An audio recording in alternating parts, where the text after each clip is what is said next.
সুপ্রিয় দর্শক, আসসালামু আলাইকুম।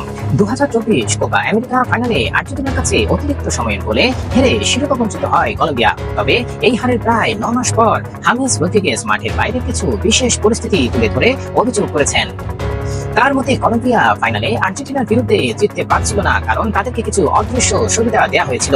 হামেস বলেন, ফাইনালে রেফারি দুটি স্পষ্ট পেনাল্টি দেননি, এর মধ্যে একটি তো ছিল একেবারে পরিষ্কার। তার অভিযোগ, VAR অন্যান্য ম্যাচে রেকর্ডিং দেখিয়েছে, কিন্তু ফাইনালে সেটি দেখানো হয়নি। এটি নিয়েও হামেস কিছুটা হতাশ, কেননা ফাইনালকে ঘিরে অন্যান্য ম্যাচের মতো রেকর্ডিং দেখানো হয়নি। হামেস আরো জানান, আমরা কঠিন পথ পেরিয়ে ফাইনালে পৌঁছেছিলাম, যেখানে ব্রাজিল, উরুগুয়ে এবং অন্যান্য শক্তিশালী দলগুলো ছিল, আর আর্জেন্টিনা করেছিল দুর্বল দলগুলোর মুখোমুখি। তিনি সাফ জানিয়ে দেন, এসব অভিযোগকার হারকে অজুহাত হিসেবে তুলে ধরার জন্য নয়, বরং প্রকৃত ঘটনা প্রকাশ করতে চান তিনি।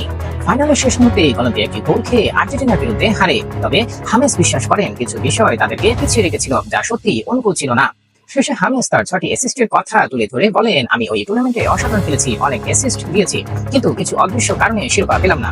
তার এই অভিযোগের পর ফাইনাল এবং টুর্নামেন্ট নিয়ে ফুটবল বিশ্বে নানা আলোচনা শুরু হয়েছে, যা হাসি ঠাট্টার মাধ্যমে ক্রীড়া জগতে বেশ আলোচিত হয়ে উঠেছে। সুপ্রিয় দর্শক, এখানে মজার মজার প্রশ্ন পেতে আমাদের সঙ্গে থাকুন। ধন্যবাদ। আসসালামু আলাইকুম।